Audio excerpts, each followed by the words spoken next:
अगर आप जानना चाहते हैं कि पीसीएस में कितने पेपर देने होते हैं, कितने एग्जामिनेशंस देने होते हैं, तो आज के इस वीडियो को लास्ट तक ज़रूर देखिए।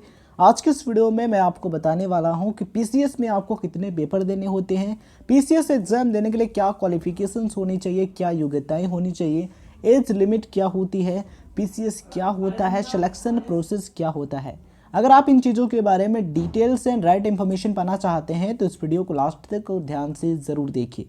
तो मेरा नाम है प्रदीप मौर्य, आप देख रहे हैं हमारा YouTube channel right info club, जहां पर आपको मिलती है राइट इन्फॉर्मेशन। तो चलिए आज की इस ज़बरदस्त एंड इन्फॉर्मेटिव वीडियो की शुरुआत करते हैं और सभी चीज़ों को बहुत ही अच्छे तरीके से आपको बताते हैं। वीडियो को लास्ट तक देखिए, चीज़ें आपको बहुत ही अच्छे तरीके से समझ में आने वाली हैं। ठीक है, तो चलिए सबसे पहले हम बात करते हैं पीसीएस की फुल फॉर्म की, दिन बात करते हैं और सभी चीज़ों के बारे में। ठीक है, पीसीएस का फुल फॉर्म होता है प्रोविंशियल सिविल सर्विस, यानी कि प्रांतीय सिविल सेवा। ठीक है, इसे आपको ध्यान में रखना है। पीसीएस परीक्षा का आयोजन उत्तर प्रदेश लोक सेवा आयोग यानी कि यूपीपीएससी द्वारा किया जाता है। इस परीक्षा का आयोजन अलग अलग राज्यों के लोक सेवा आयोग द्वारा किया जाता है। देखिए, यूपीपीसीएस का जो आयोजन है, जो एग्जामिनेशन है, वो यूपी पब्लिक सर्विस कमीशन यानी कि यूपीपीएससी द्वारा किया जाता है। ठीक है, तो उत्तर प्रदेश का जो लोक सेवा आयोग है, जो पब्लिक सर्विस कमीशन है, वो पीसीएस का एग्ज़ाम कंडक्ट कराता है। ठीक है, तो ये तो रही यूपी के लिए। अगर आप किसी अदर स्टेट से हैं तो आपके स्टेट में भी आपका जो लोक सेवा आयोग होगा यानी कि जो पब्लिक सर्विस कमीशन होगा, वो पीसीएस का एग्ज़ाम कंडक्ट कराएगा। ठीक है, अलग अलग राज्यों के जो लोक सेवा आयोग होते हैं, जो पब्लिक सर्विस कमीशन होते हैं, वो पीसीएस का एग्ज़ाम कंडक्ट कराते हैं। ठीक है, जैसे कि एमपीपीएससी यानी कि Madhya Pradesh public service commission, तो ये जो है ये पीसीएस का एग्ज़ाम मध्य प्रदेश में कंडक्ट कराएगा। ठीक है, तो अलग अलग राज्यों में पीसीएस परीक्षा का आयोजन लोक सेवा आयोग करते हैं, इसे आपको ध्यान में रखना है। ठीक है, इस परीक्षा में सफलता प्राप्त करने के पश्चात अभ्यर्थी को एसडीएम, डीएसपी, एआरटीओ, बीडीओ, जिला अल्पसंख्यक अधिकारी, जिला खाद्य विपणन अधिकारी, असिस्टेंट कमिश्नर, व्यापार कर समेत विभिन्न विभागों में उच्च पदों पर नियुक्ति प्राप्त होती है। ठीक है, इसके द्वारा इन पोस्टों पर सिलेक्शन होता है। ठीक है, चले अब हम बात करते हैं कि पीसीएस ऑफिसर बनने के लिए क्या एजुकेशन क्वालिफिकेशन होनी चाहिए, क्या शैक्षिक योग्यता होनी चाहिए।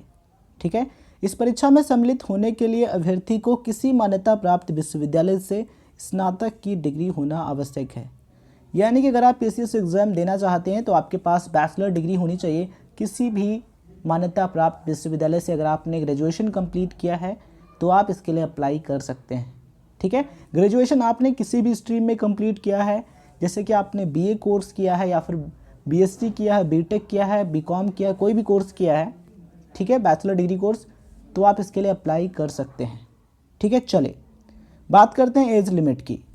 पीसीएस परीक्षा में सम्मिलित होने वाले अभ्यर्थी यानी कि कैंडिडेट्स की आयु 21 वर्ष से 40 वर्ष के मध्य होना आवश्यक है तथा आरक्षित वर्ग के अभ्यर्थियों को नियमानुसार छूट प्रदान की जाएगी।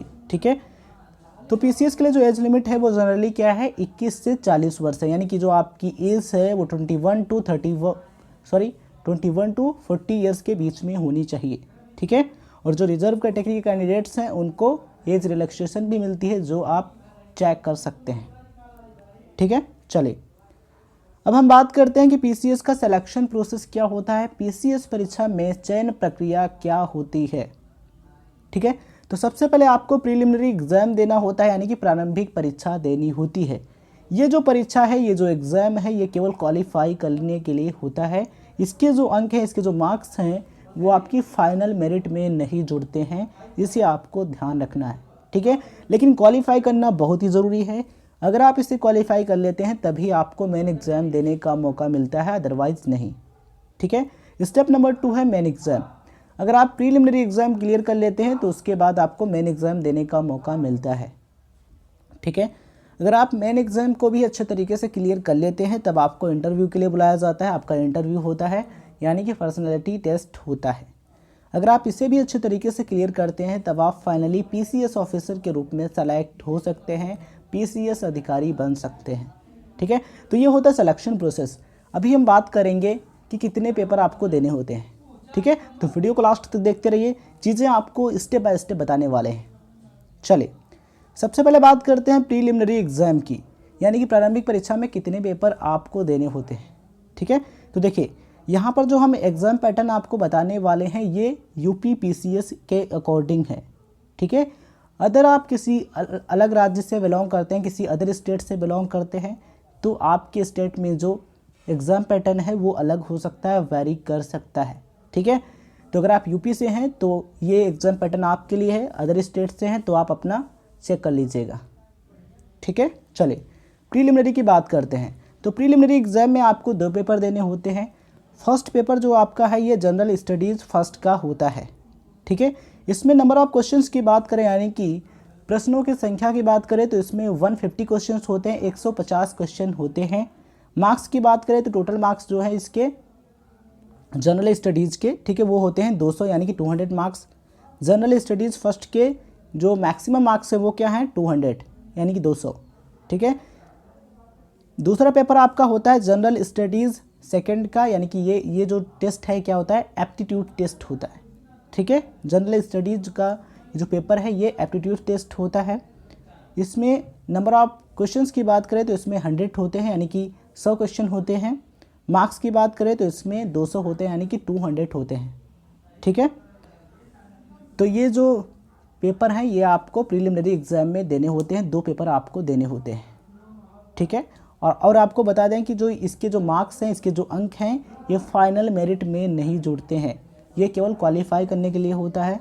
अगर आप इसे क्वालिफाई कर लेते हैं तभी आप मेन एग्ज़ाम दे सकते हैं। ठीक है, आई थिंक आप समझ गए होंगे। अब हम बात करते हैं मेन एग्ज़ाम में कितने पेपर आपको देने होते हैं। ठीक है, तो मेन एग्ज़ाम में टोटल आपको 8 पेपर देने होते हैं, कुल आपको 8 पेपर देने होते हैं। ठीक है, फर्स्ट पेपर आपका होता है जनरल हिंदी का, सामान्य हिंदी का। ठीक है, और ये जो है 150 मार्क्स का होता है, यानी कि 150 अंक का होता है। दूसरा पेपर आपका होता है एसे का, यानी कि निबंध का, और इसमें 150 अंक का होता है, यानी कि ये 150 मार्क्स का होता है। ठीक है, तीसरा पेपर आपका होता है जनरल स्टडीज़ फर्स्ट का, सामान्य अध्ययन फर्स्ट का। ठीक है, और ये जो है 200 मार्क्स का होता है, यानी कि 200 अंक का होता है। फोर्थ पेपर आपका होता है जनरल स्टडीज़ सेकंड का, ये भी 200 अंक का होता है, यानी कि 200 मार्क्स का होता है। नेक्स्ट जो है ये आपका जनरल स्टडीज़ थर्ड का होता है, यानी कि सामान्य अध्ययन तृतीय का होता है। ठीक है, और ये 200 अंक का होता है, यानी कि 200 मार्क्स का होता है। नेक्स्ट आपका जनरल स्टडीज़ फोर्थ का होता है, और ये जो है 200 अंक का होता है, यानी कि 200 मार्क्स का होता है। ठीक है, पेपर नंबर 7 जो है ये ऑप्शनल सब्जेक्ट का होता है, जो आप ऑप्शनल सब्जेक्ट सेलेक्ट करेंगे उसका पेपर आपको यहाँ पर देना होता है। ठीक है, ये भी 200 मार्क्स का होता है। पेपर नंबर 8 जो है ये भी ऑप्शनल सब्जेक्ट का होता है, और ये भी 200 मार्क्स का होता है। ठीक है, तो इस तरीके से आपको टोटल 8 पेपर देने होते हैं मेन एग्ज़ाम में, और 2 पेपर देने होते हैं प्रीलिमिनरी एग्ज़ाम में। ठीक है, अगर हम टोटल नंबर ऑफ मार्क्स की बात करें, कुल अंकों की बात करें, तो कितने होते हैं 1500 होते हैं। किसके किसके, केवल मेन एग्ज़ाम के 1500, 1500। ठीक है, अगर हम बात करें पर्सनालिटी टेस्ट की, यानी कि इंटरव्यू की, तो इंटरव्यू जो है वो कितने अंक का होता है 100 अंक का होता है, 100 मार्क्स का होता है इंटरव्यू। ठीक है, तो total number of marks equal to 1600, यानी कि 1600। ठीक है, इस परीक्षा के जो कुल अंक होते हैं वो कितने होते हैं 16 से होते हैं, 1600 होते हैं। ठीक है, तो कुल अंक कितने हो गए 1600। 1500 किसके होते हैं मेन एग्ज़ाम के, और 100 होते हैं इंटरव्यू के।